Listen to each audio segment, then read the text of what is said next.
মাঠে ঢুকে পড়লেন এক দর্শক, রাগে জেদে ল্যাং মারলেন রোহিত শর্মা।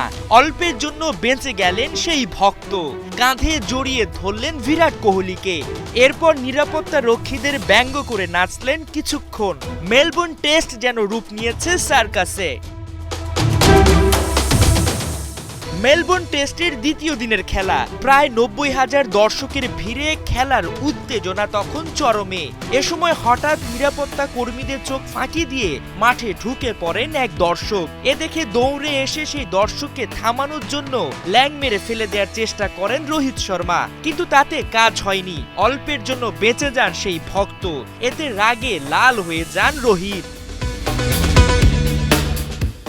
এরপর দৌড়ে সেই ক্রিকেট ফ্যান চলে যান বিরাট কোহলির সামনে। প্রথমে খানিকটা বিরক্ত হলেও ওই দর্শক যখন বিরাটের কাঁধে হাত দেন, বিরাটও সেই দর্শকের পিঠে হাত দিয়ে বুলিয়ে দেন। আর ততক্ষণে দৌড়ে আসেন নিরাপত্তারক্ষীরা। এ সময় তাদের ব্যঙ্গ করতে দেখা যায় মাঠে ঢুকে পড়া ওই ব্যক্তিকে। হয়তো তাদের বুড়ো আঙুল দেখাচ্ছিলেন তিনি।